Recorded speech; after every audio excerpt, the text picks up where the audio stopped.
Assalamualaikum warahmatullahi wabarakatuh. Kepada seluruh siswa-siswi SMK Negeri 5 Kota Tangerang yang berbahagia dan di mana saja Anda berada. Kali ini kita berjumpa kembali setelah kita melaksanakan penilaian tengah semester, dan kali ini kita memulai pembelajaran jarak jauh di bulan suci Ramadan. Mudah-mudahan kalian semua dalam keadaan melaksanakan puasa Ramadan dan termasuk ke dalam golongan orang-orang yang bertakwa. Kali ini kita berjumpa kembali dalam pembelajaran jarak jauh PJJ di channel Nelita Online Learning. Jangan lupa kalian absen pada live chat, yaitu dengan mengetikkan nama kalian underscore nama kelas dan hadir. Kalian ikuti pembelajaran kali ini. Kita memasuki pembelajaran pada bab yang ke-9, yaitu mempelajari tentang karakteristik memori, ya. Akan kita bahas pada kesempatan kali ini, dan di sesi akhir pembelajaran yang nanti akan segera Bapak sampaikan, nanti ada tugas yang harus kalian kerjakan, dan tugas ini Bapak sudah upload di Google Classroom. Kalian bisa kerjakan di Google Classroom di kelas kalian masing-masing. Setelah kalian kerjakan, bisa kalian kirim melalui Google Classroom, ya, atau serahkan di Google Classroom, atau kalian kirim via WA atau Japri ke saya, ya. Kita mulai saja, ya, pembelajarannya. Bismillahirrahmanirrahim.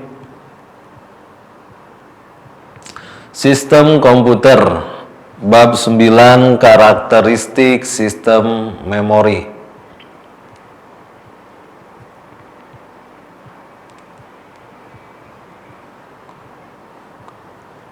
Karakteristik sistem memori, ya, kita mempelajari untuk kompetensi pengetahuan yang ke-9, yaitu 3.9, yaitu menganalisis memori berdasarkan karakteristik sistem memori,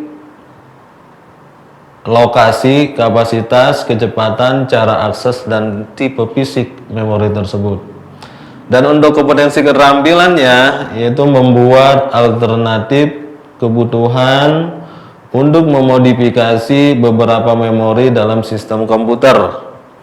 Nah, itu adalah kompetensinya. Sedangkan IPK-nya, yaitu indikator pencapaian kompetensinya, yaitu menganalisis memori berdasarkan karakteristik sistem memori. Yang kedua, yaitu menjelaskan memori berdasarkan karakteristik sistem memori. Untuk yang keterampilannya, yaitu membuat alternatif kebutuhan untuk memodifikasi beberapa memori ke dalam sistem komputer. Untuk yang keduanya, ranah keterampilannya mendemonstrasikan alternatif kebutuhan untuk memodifikasi beberapa memori dalam sistem komputer. Materi yang akan kita bahas yaitu materi pokok, memori berdasarkan karakteristik sistem memori, lokasi, kapasitas, kecepatan, cara akses, dan tipe fisik. Baik, kita mulai saja pada pembelajaran yang pertama. Kalian bisa lihat pada layar smartphone kalian atau layar laptop atau pada monitor PC kalian, ya. Maksud Bapak monitor, ya. Di sini sudah ada peta konsepnya, ya. Materi-materi yang akan Bapak sampaikan seputar mengenai tentang karakteristik sistem memori, yaitu meliputi dua hal, ya. Yang pertama yaitu karakteristik sistem memori, dan yang kedua yaitu memori semikonduktor, ya. Di karakteristik sistem memori itu kita mempelajari 4 subbab, yaitu pertama yaitu berbagai bentuk karakteristik sistem memori, kedua keunggulan memori atau kehandalan, ketiga satuan memori, dan yang keempat adalah rangkaian memori. Sedangkan pada memori semikonduktor kita akan membahas dan mempelajari 3 subbab memori semikonduktor, yaitu pertama pengantar semikonduktor, kedua memori internal komputer, dan yang ketiga alamat dan data pada memori. Inilah kalau kita buatkan peta konsep tentang materi, seputar materi tentang karakteristik sistem memori. Mudah-mudahan waktunya cukup sampai dengan 45 menit ke depan. Stay tune terus ya. Kita lanjutkan. A. Karakteristik sistem memori. Pertama, berbagai bentuk karakteristik memori.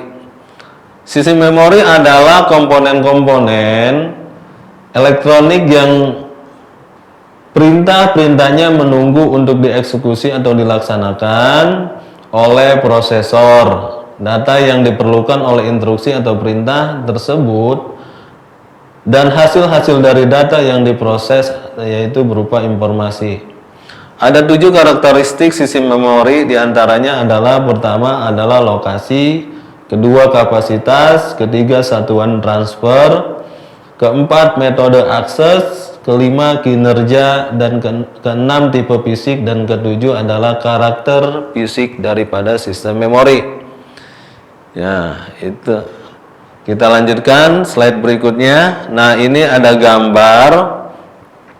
gambar di mana posisi RAM atau random access memory yang akan kita pelajari pada kesempatan kali ini pada slot yang benar. Nah, jadi kalian bisa lihat mana itu nih yang namanya memori, ya kan, atau RAM, random access memory. Nah, di situ di gambar sedang ditunjukkan seseorang sedang memasang atau menancapkan random access memory atau RAM pada slot memori, ya. Kita lanjutkan. Pertama adalah lokasi. Ya, ada 3 lokasi keberadaan memori dalam sistem komputer. Yang pertama, lokasi memori itu ada di dalam CPU. Kedua, lokasi internal, dan yang ketiga lokasi eksternal. Yang pertama CPU, ya. Memori ini built-in, yaitu berada di dalam CPU atau mikroprosesor dan diperlukan untuk semua kegiatan CPU, Central Processing Unit.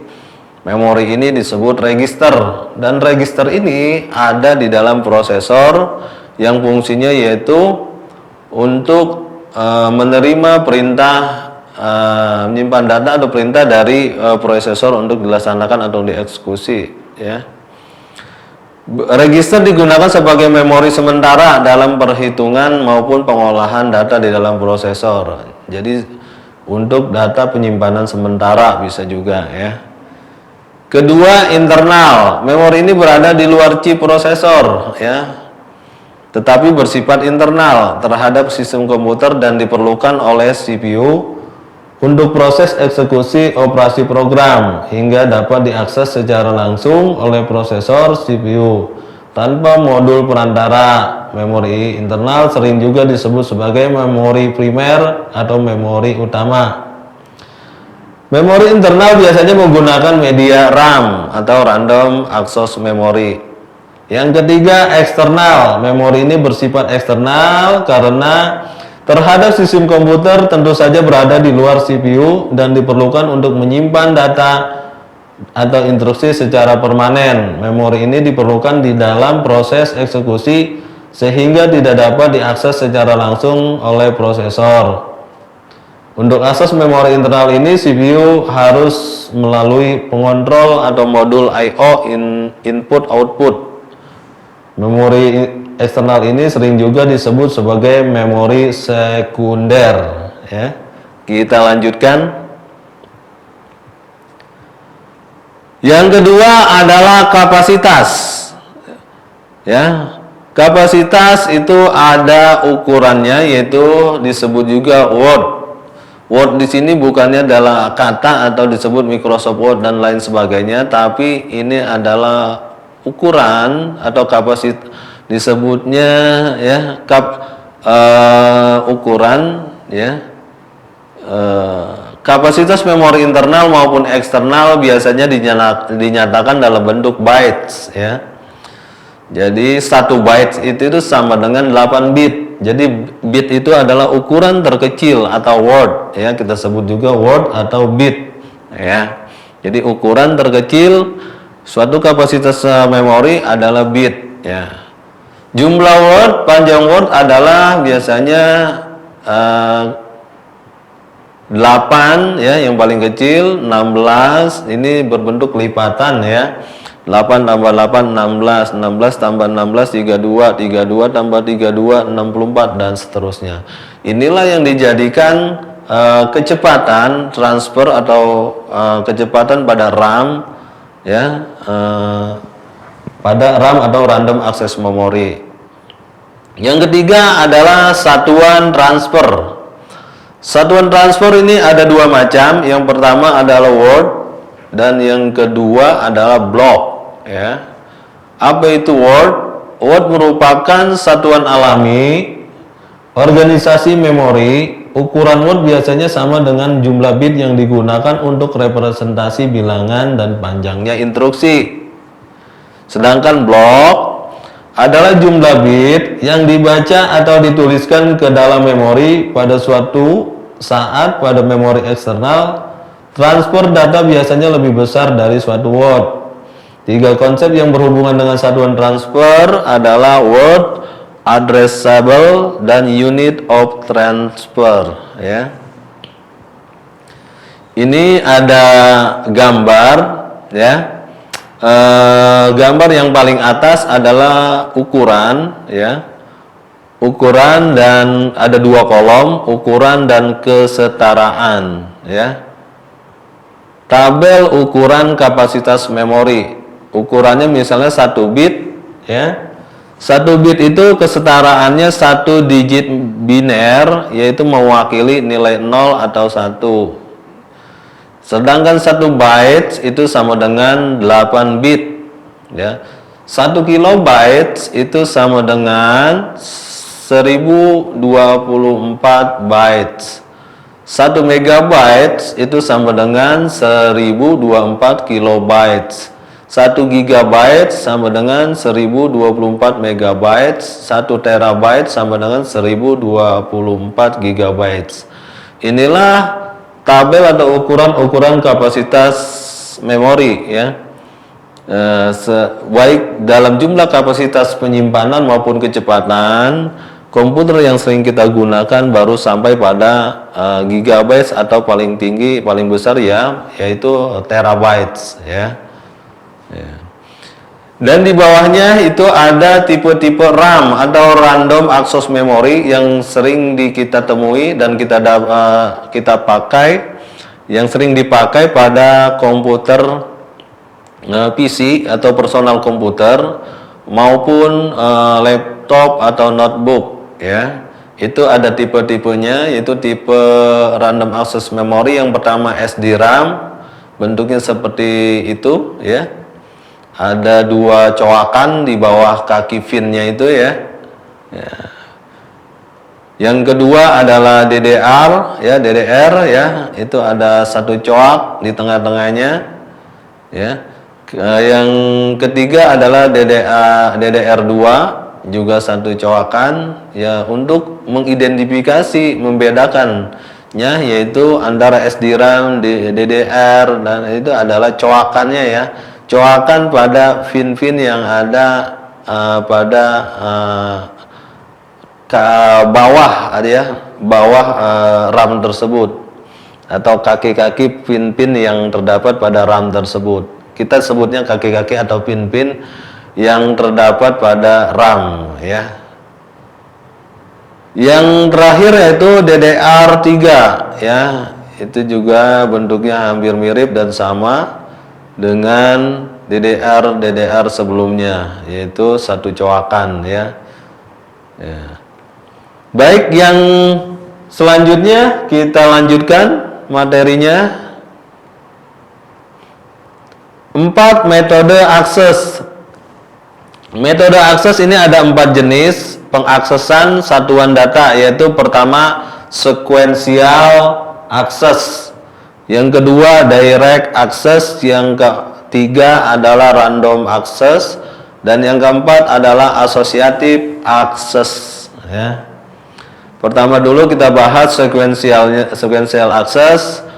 Memori diorganisasikan menjadi unit-unit data yang disebut record. Aksesnya dibuat dalam bentuk urutan linear yang spesifik. Informasi pengalamatan dipakai untuk memisahkan record-record dan untuk membantu proses pencarian. Mekanisme baca tulis digunakan secara bersama, share, read atau write mechanism, dengan cara berjalan menuju lokasi yang diinginkan untuk mengeluarkan record tersebut. Waktu akses record sangat bervariasi. Contoh sequential access adalah akses pada pita magnetik. Ya, nanti apa itu bentuknya seperti apa pita magnetik? Mungkin nanti pada slide berikutnya akan ada pembahasan tentang bentuk daripada pita magnetik ya. Yang kedua direct access. Direct access itu seperti sequential access. Direct access juga menggunakan shared ya, share atau shared, read atau write mechanism, yaitu mekanisme baca dan tulis ya. Tetapi setiap block dan record memiliki alamat yang unik berdasarkan lokasi fisik. Aksesnya dilakukan secara langsung terhadap kisaran umum, general vicinity ya, general vicinity, kisaran umum. Untuk mencapai lokasi akhir, waktu aksesnya pun bervariasi. Contohnya adalah akses pada disk ya, kita temui misalnya pada disk, flash disk, hard disk ya. Baik hard disk portable, hard disk internal, eksternal ya, itu pada akses pada disk. Yang ketiga adalah random access. Setiap lokasi dapat dipilih secara random atau secara acak dan diakses serta dialamati secara langsung. Waktu untuk mengakses lokasi tertentu tidak tergantung pada urutan akses sebelumnya dan bersifat konstan atau tetap. Contoh random access adalah sistem memori utama. Yang keempat, associative access. Setiap word dapat dicari berdasarkan pada isinya dan bukan berdasarkan pada alamatnya. Seperti pada RAM, random access memory, setiap lokasi memiliki mekanisme pengalamatannya sendiri.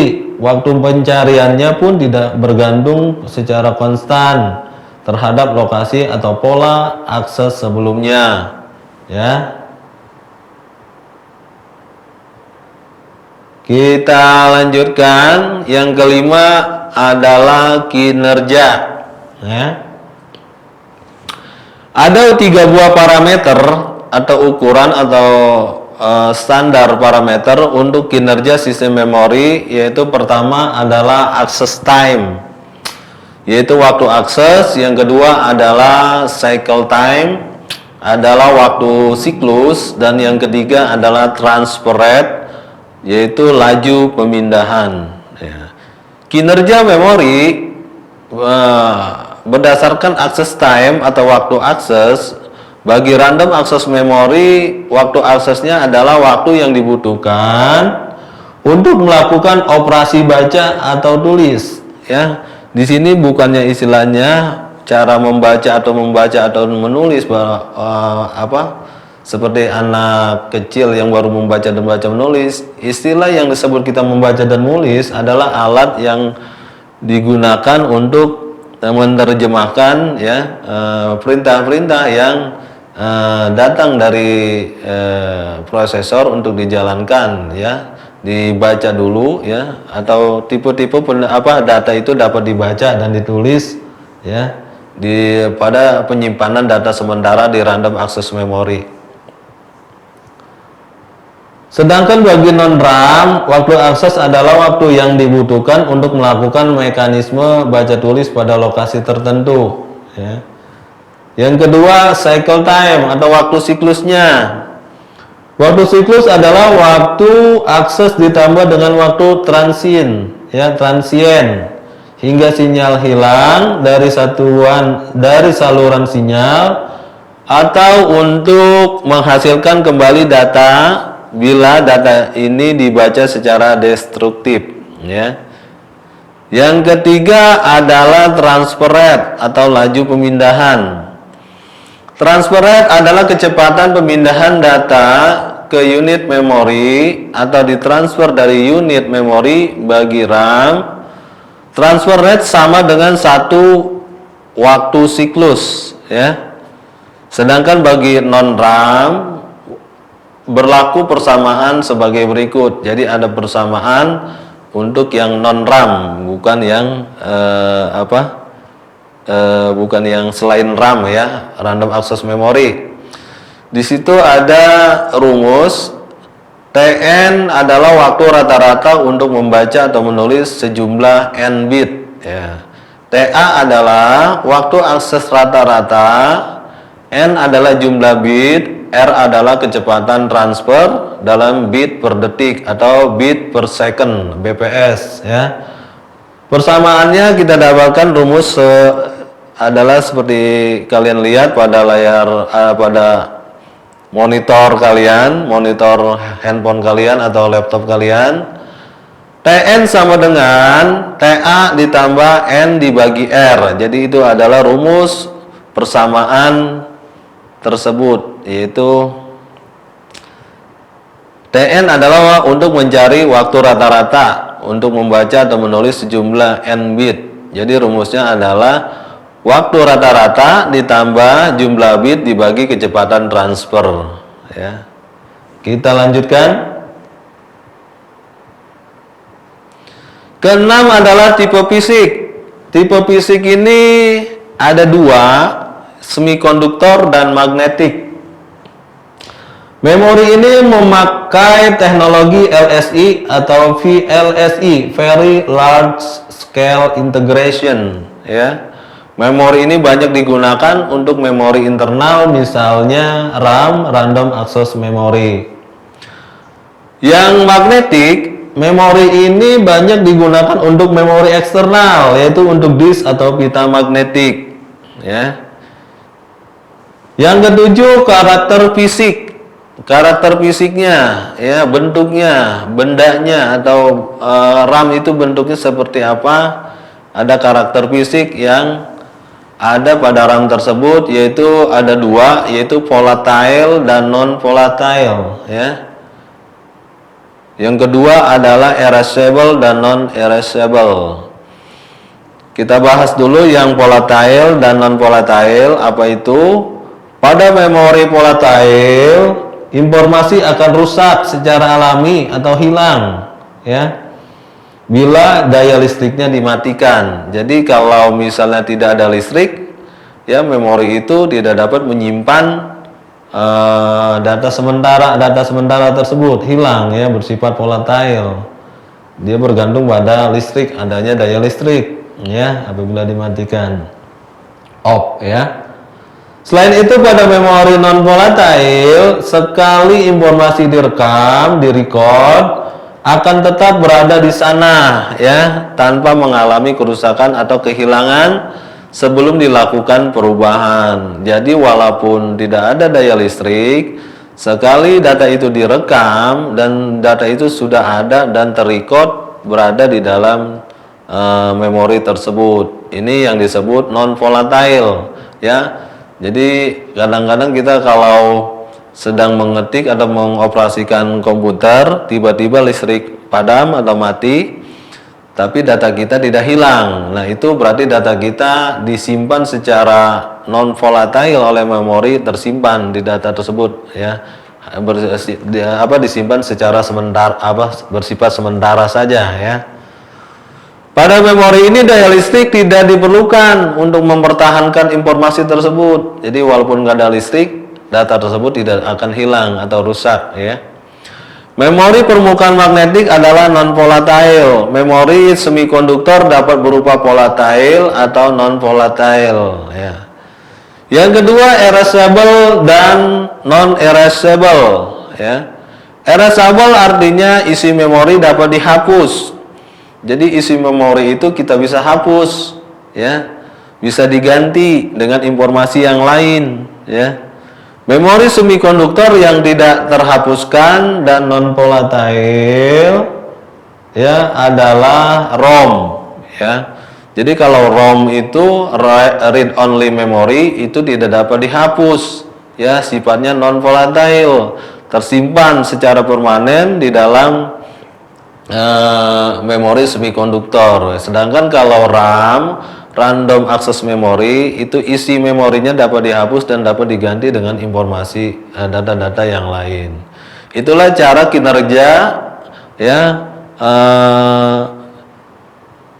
kinerja pada RAM, random access memory, dan ROM, read only memory ya.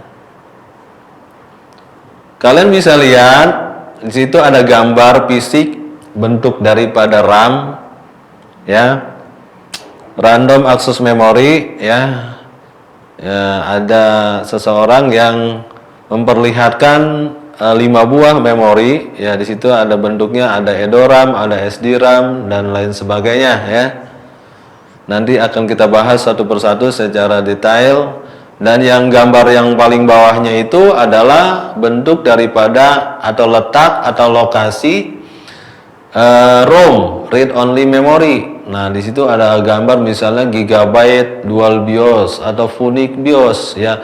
Karena read only memory itu menyimpan data-data BIOS ya, basic input output system ya, yang memang sudah tersimpan ya, bawaan dari pabrik atau perusahaan, diinstal secara permanen ya, untuk mengatur semua perangkat-perangkat yang terdapat pada komputer ya. Kita lanjutkan ya. Nah, ini ada keunggulan atau kehandalan daripada memori ya. Memori disebut bisa handal, kuat dari segi mungkin kita lihat kehandalan sebuah memori harus kita lihat atau kita perhatikan dari segi pertama, harga memori yang murah. Jadi walaupun kita beli murah, tetapi memori itu handal ya, unggul ya, tidak kalah dengan memori-memori yang mahal ya. Ini juga menjadi parameter atau perhatian buat kita ya. Tidak selamanya walaupun yang harganya murah tidak berkalah saing dengan yang harganya mahal ya. Yang selanjutnya adalah ketiga, kapasitasnya yang semakin besar ya. Semakin besar kapasitas RAM atau random access memory, mungkin kinerja dan kecepatannya juga makin cepat ya. Ini membantu kinerja kita juga dalam melaksanakan pekerjaan yang dilaksanakan dengan komputer ya. Yang keempat adalah peningkatan waktu akses ya. Waktunya juga semakin cepat ya. Kinerjanya semakin cepat ya. Juga menjadi ukuran atau parameter yang harus kita perhatikan dalam memilih ya, memilih memori apa yang kira-kira tepat untuk PC kita atau personal komputer atau laptop kita ya. Dan yang kelima adalah penurunan frekuensi akses memori oleh CPU. Nah, ini yang harus juga kita perhatikan juga frekuensinya ya. Di situ ada gambar yang memperlihatkan gambar cache memory ya. Dan juga ada spesifikasi magnetic storage ya. Karakteristik memori, di situ ada tipe memori. Pertama adalah cache memory ya. cache memory, yang kedua memori utama, yang ketiga adalah disk magnetik, yang keempat adalah disk optik, yang kelima adalah pita magnetik. Teknologi yang digunakan kalau cache memory itu adalah bentuknya RAM atau semikonduktor. Kalau memori utama juga bentuknya, teknologi yang digunakan adalah semikonduktor atau RAM. Kalau disk magnetik itu biasanya alatnya adalah hard disk. Kalau disk optik itu adalah CD-ROM atau DVD-ROM. Sedangkan untuk pita magnetik biasanya adalah tape ya. Ukurannya ini berkisar antara kalau cache memory atau RAM itu 128 sampai dengan 512 kilobytes ya. Untuk memori utamanya yaitu 16 megabit sampai dengan 4 gigabytes. Untuk magnetis, nama disk magnetiknya adalah gigabyte, biasanya hard disk ya. Itu waktunya 10 menit per second atau 10 MB atau per detik ya. Untuk disk optik adalah gigabyte ukurannya. Untuk pita magnetik adalah ukurannya 100 megabytes. Kita lanjutkan.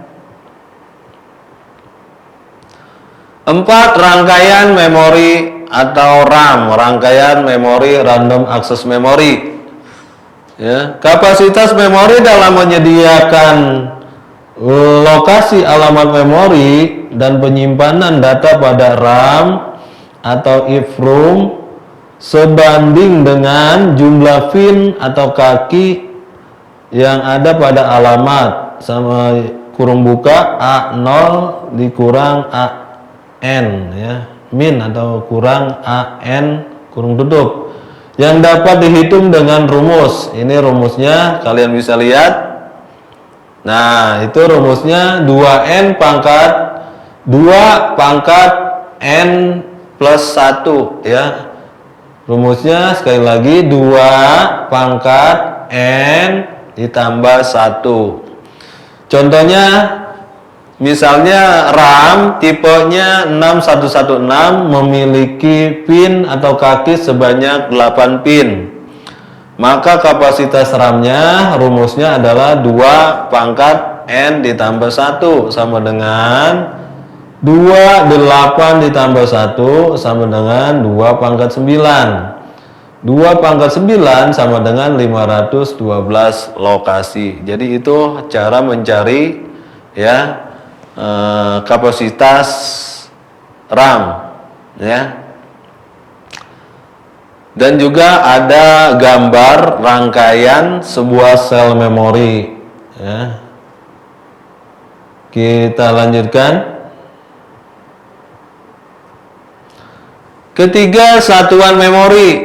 Nah, ini kalian bisa lihat satuan pokok memori adalah digit biner yang disebut bit. Bit dapat berisi sebuah angka 0 atau 1. Ini sering dulu, bukannya sering, maksudnya sudah kita pelajari pada bab pertama, yaitu tentang bilangan biner ya, sistem bilangan ya. Memori juga dinyatakan dalam byte. 1 byte sama dengan 8 bit. Kumpulan byte dinyatakan dalam word. Panjang word yang umumnya adalah 8, 16, dan 32 bit. Berikut adalah urutan dari yang terkecil sampai yang terbesar. Hingga saat ini informasi yang diperoleh adalah, jadi ini adalah satuan memori dari yang paling terkecil sampai paling besar sekali ya. Bit, pertama bit yang paling kecil, kedua bytes, yang ketiga kilobytes, megabytes, gigabytes, terabytes, petabytes, exabytes, zettabyte, yottabytes, ya, ada brontobytes, ya, geobytes, saganbytes, pijabyte, ya, alphabytes, kriabyte, amosbytes, vectorbytes, Bolger bytes, Sambo bytes, Quesa bytes, Kinsa bytes, Luther bytes, Dubni bytes, Seaborg bytes, ya, Bohr bytes, Hasiu bytes, Meitner bytes, Darmstadt bytes, Runs bytes, cover bytes. Nah, itu terakhir adalah cover bytes. Nah, itu kalau sekarang ukuran yang paling besar itu adalah tera, ya. Komputer-komputer yang kita dapat yang kita pakai, komputer yang kita temui dan sering kita lihat, paling besar itu memakai kapasitasnya yaitu gigabytes, paling besar ya paling terabytes. Ya. Jadi masih banyak ukuran-ukuran yang lebih besar lagi setelah terabyte, yaitu petabytes, exabyte, dan seterusnya. Ya, itu adalah satuan-satuan memori yang harus kalian pelajari, yang kalian ketahui, ya, ranahnya pengetahuan. Ya, kita lanjutkan.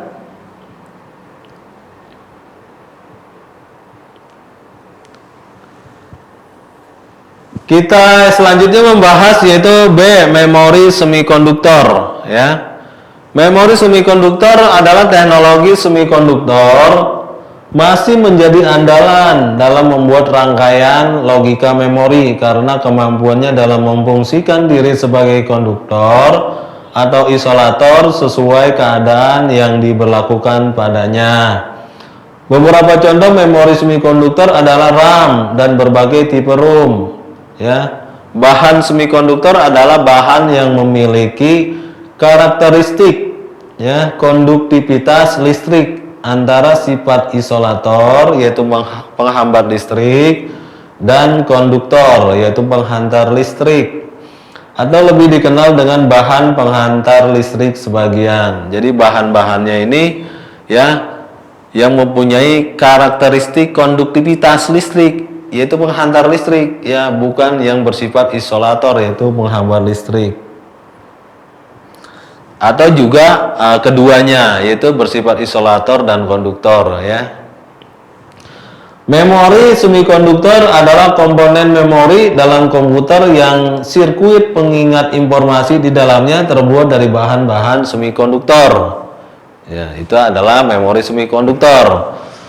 Di sini adalah misalnya atau contohnya adalah random access memory RAM. RAM itu terbagi menjadi dua bagian, ya, yaitu RAM adalah salah satu jenis memori semikonduktor dengan proses akses data dilakukan secara acak atau random pada sel-sel memori. Ini RAM dibagi menjadi dua, yaitu static RAM dan dynamic RAM atau dinamis RAM. Kalau static RAM terdiri atas rangkaian bistable flip-flop sifatnya statis. Data akan tetap utuh selama ada tegangan listrik. Itu disebut statis. Sedangkan yang dinamis adalah menggunakan kombinasi transistor dan kapasitor. Ya, sifatnya dinamis. Data yang tersimpan selama tegangan mengalir dapat hilang atau berkurang. Ini dinamis, menggunakan kombinasi daripada alat-alat rangkaian elektronika, transistor dan kapasitor yang sifatnya itu dinamis. Di situ ada bagan, ya, memori semikonduktor itu ada dua, yaitu RAM dan ROM, read only memory, dan random access memory. Random access memory RAM terbagi menjadi dua, static RAM dan dynamic RAM. Sedangkan read only memory atau ROM itu ada terbagi menjadi dua, erasable programmable ROM atau EEPROM dan programmable ROM atau VROM, ya. Di erasable atau di VROM itu erasable programmable ROM itu terbagi lagi menjadi dua bagian, EEPROM dan EEPROM dan EAPROM, ya. Nanti kita bahas secara detail pada slide berikutnya. Ini jenis-jenis RAM. Nah, ini penting, ya. Jenisnya itu ada 6 bagian. Yang pertama adalah EPM, Fast Page Mode. Jenis RAM generasi lama menerapkan modul SIM, Single Inline Memory Module.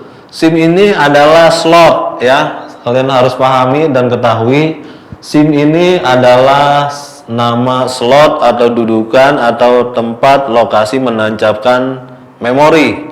Jadi ada namanya SIM dan ada namanya DIM, yaitu slot-slot yang digunakan untuk menancapkan pada slot memori ya. Yang kedua adalah EDORAM, Extended Data Output RAM.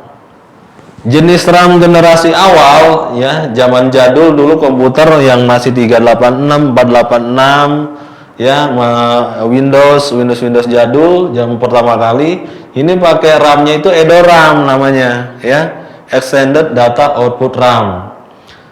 Jenis RAM generasi awal dalam pemasangannya di mainboard dapat berjumlah lebih dari satu, adanya sebuah notch pada pin. Jadi dipakai atau digunakan lebih dari satu, ada slotnya misalnya 4, berarti pakai memorinya ada 4 keping ya. Kalau satu kepingnya itu misalnya 8 bit kali 4 ya, berarti berapa?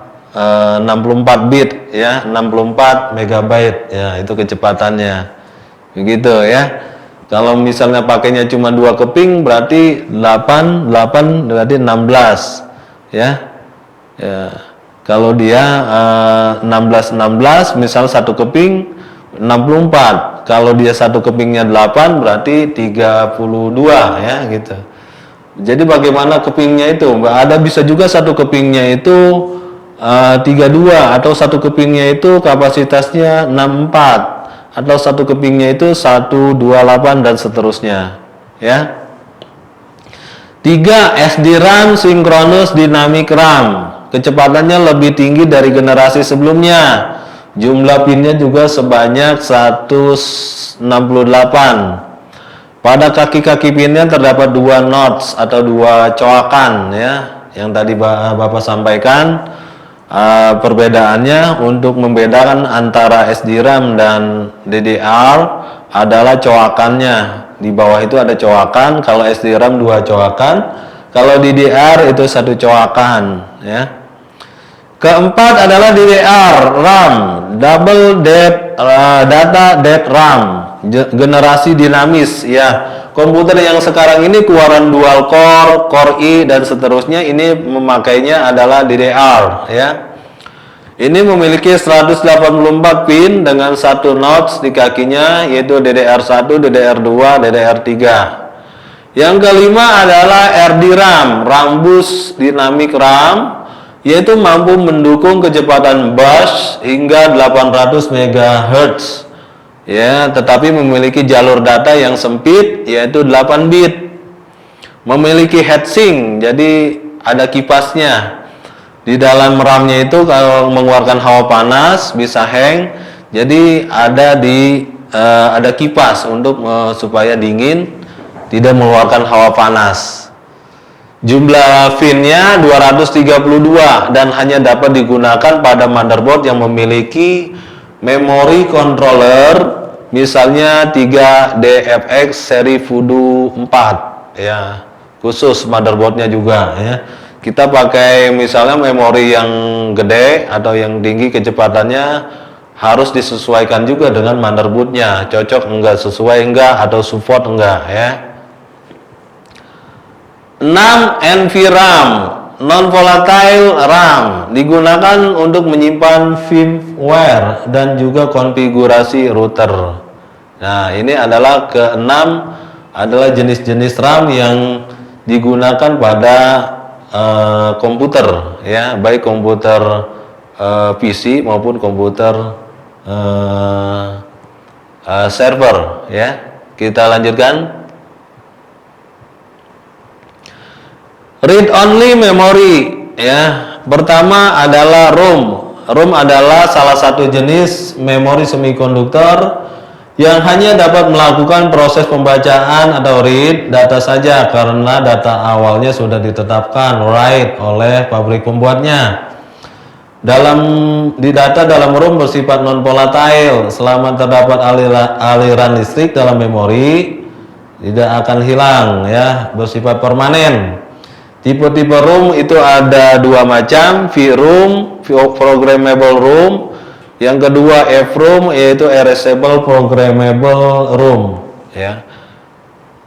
Yang kedua programmable read only memory, VROM. VROM adalah ROM yang hanya dapat diprogram atau diisi data oleh penggunanya sekali saja.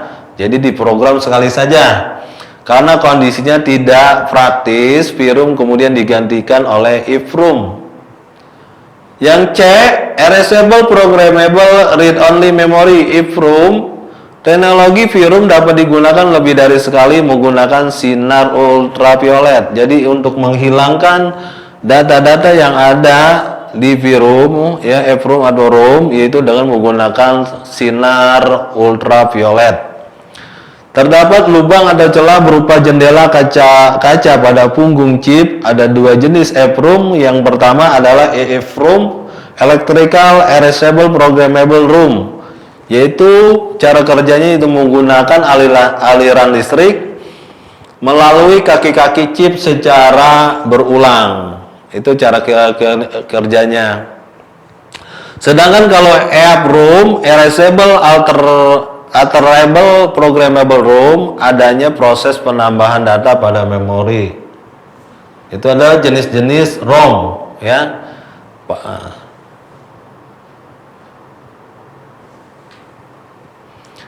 Nah, yang D, CMOS. CMOS adalah baterai CMOS, merupakan salah satu komponen yang sangat penting sekali dalam komputer. Ya, CMOS atau singkatan dari Complementary Metal Oxide Semiconductor, merupakan perangkat keras yang berbentuk mirip baterai. Ya, kita lihat bentuknya di situ, ada gambarnya, ada yang dilingkari warna merah. Itu adalah baterai yang digunakan pada CMOS, ya, yaitu baterainya bentuknya seperti baterai jam, tapi bentuknya lebih besar, seperti, ya, bulat, ya, pipih, ya.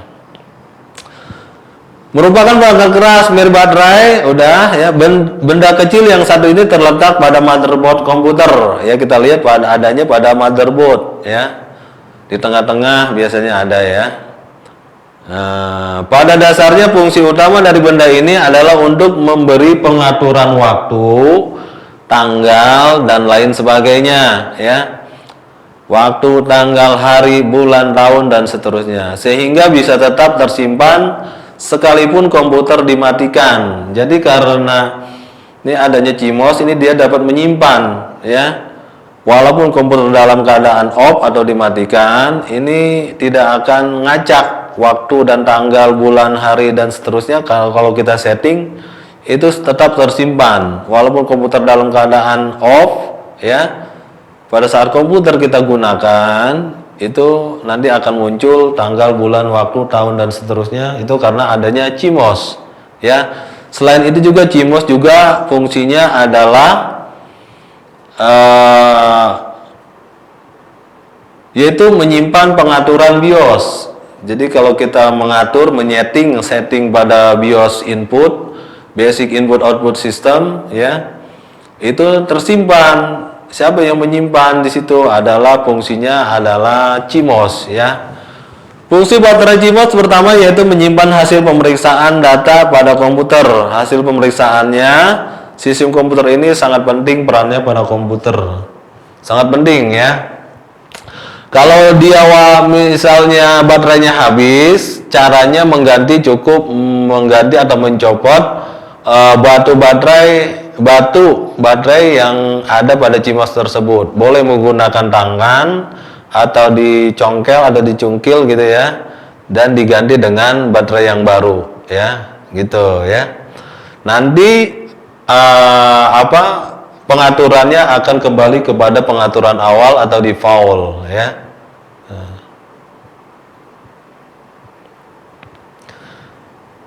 Nah, selanjutnya adalah kedua, mengatur waktu dan tanggal. Fungsinya adalah selanjutnya yaitu mengatur waktu dan tanggal.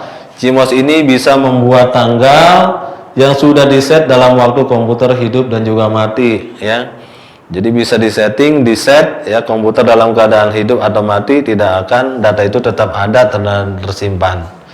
Yang ketiga, RAM berkapasitas kecil, ya. Ini fungsi CMOS. Pada CMOS juga memiliki fungsi seperti RAM yang berguna untuk menyimpan data ringan saja, ya, yang terdapat di dalam komputer. Pengaturan ini meliputi pengaturan bootloader, ya, serta pengaturan seluruh komponen-komponen yang terpasang di dalam komputer. Terakhir adalah keempat, menyisipkan baterai yang berukuran rendah. Fungsi selanjutnya yaitu fungsi CMOS, yaitu mampu menyisipkan baterai berukuran rendah. Penyimpanan daya tambahan ini berfungsi untuk membackup data sementara apabila laptop atau komputer yang kita gunakan tiba-tiba mati. Demikianlah informasi mengenai beberapa fungsi baterai CMOS yang jarang kita ketahui. Nah, di sebelah kirinya itu ada gambar-gambar, Bapak suguhkan atau Bapak tampilkan gambar-gambar contoh baterai dari berbagai merek, ya. Ada merek Philips, Sony, Panasonic, Maxell. Itu adalah baterai-baterai yang digunakan untuk CMOS, ya. Ya. Itu, ya. Ada juga yang paling atas pojok yang warna kuning itu adalah bentuk CMOS atau baterai yang terdapat pada laptop, ya. Kalau jadi perbedaannya antara laptop dan PC, ya. Kalau PC ada di motherboard, kalau laptop biasanya dia mempunyai ya bentuknya seperti yang pojok atas kiri, dia ada soket khusus, ya, bentuknya. Kita lanjutkan organisasi memori. Organisasi memori ini sebagian besar menggunakan konsep Word, jadi tadi kita udah bahas, ya. Ukuran memori, ukuran satuannya adalah bit dan juga bytes, ukuran satuan tiap bitnya. Ada lagi nibble, ukuran satuan tiap 4 bit. Proses terjadinya komunikasi antara memori dan peralatan komputer lainnya menggunakan beberapa saluran. Saluran itu antaranya adalah address bus, yaitu penentu sel-sel alamat bus, ya. Yang kedua adalah data bus, yaitu fungsinya jalur keluar masuk data. Yang ketiga adalah kontrol bus atau kontrol bus, yaitu pengontrol menentukan arah aliran data. Di situ ada tabel, satuan, alamat, dan data dalam memori. Satuannya misalnya kilo, ya, 2/10. Bytes, mega, kalau satuannya mega berarti 2/20 bytes, giga berarti 2/30 bytes, dan seterusnya. Kalau dia misalnya kita jadikan ukurannya bit, ya, satuannya bit, berarti kita kalikan 8, ya. Kita lanjutkan. Nah, di sini Bapak sudah membuatkan tabel, ya. Tabel ini sudah Bapak upload di Google Classroom. Jadi kalian bisa kerjakan di Google Classroom. Setelah selesai, kalian serahkan dan kalian kirim di Google Classroom untuk mendapatkan penilaian dari Bapak. Kalau yang nggak punya paketan, ya, atau nggak punya pulsa, boleh kalian japri atau kirim japri lewat ke Bapak. Kalian foto, kalian tulis di HPS atau buku tugas kalian foto dan kirim lewat japri, lewat WA, ya, atau melalui Google Classroom. Yang enak ya sih melalui Google Classroom. Jadi semua tugas kalian itu terkumpul, tersimpan secara dokumentasi, secara rapi, aman. Di situ tugas-tugas kalian, tidak acak-acakan, ya. Tapi yang penting kalian mengerjakan tugas. Bagaimana caranya, yang penting kalian bisa kirim data tersebut, tugas-tugas kalian, ya. Di situ tugasnya adalah selesaikanlah spesifikasi RAM pada tabel berikut ini. Ada 10 jenis RAM, yaitu DRAM, SDRAM, RDRAM, SRAM, EDORAM, EVMRAM, Flash RAM, SDRAM, DDR SDRAM, GDDR SDRAM. Ini kalian cari kehandalannya, ya, berapa kecepatannya, ya. Itu kalian cari, boleh kalian googling atau searching di Google, kelebihan dan kehandalannya, dan juga kekurangannya atau kelemahannya, ya, supaya kalian tahu dan kalian paham, mengidentifikasi, mengetahui RAM-RAM yang terdapat pada komputer. Ini tujuannya, ya. Ini kalian kirim lewat WA atau Google Classroom, ya. Dan materi ini juga Bapak sudah upload, ada di Google Classroom. Dan kalau memang sudah selesai, ya, penyampaian materi pada kesempatan kali ini, bisa juga nanti Bapak kirim lewat WA materinya dalam berupa file, ya, file PDF atau file PPTX dan lain sebagainya, ya. Jadi kalian bisa buka di Google Classroom ada, kalian buka di WA grup juga ada, ya. Jadi kalian bisa pelajari di situ, kalian bisa lihat tugasnya dan lain sebagainya. Tujuannya untuk mempermudahkan kalian, bukan untuk mempersulit, ya. Ya, tujuannya yang mempermudah supaya kalian tidak ada alasan lagi bagaimana caranya semudah langkah kalian untuk menyelesaikan tugas dari Bapak, ya. Oke, itu saja penyampaian materi Bapak pada kesempatan kali ini, ya. Lain waktu kita lanjutkan lagi dalam materi yang berbeda, ya. Bapak akhiri, ya. Sekian, terima kasih, ya. Kalau memang bermanfaat, ya, kalian ilmunya, ya, mungkin ilmunya abadi, tetapi kalau informasi itu bisa datang dan pergi. Tetapi kalau ilmu, ya, kita belajar sekolah, ilmunya bermanfaat, itu tetap abadi sampai tua, sampai akhir hayat. Sekian, terima kasih. Bapak akhiri, wal afwa minkum, wabillahi taufiq wal hidayah. Wassalamualaikum warahmatullahi wabarakatuh.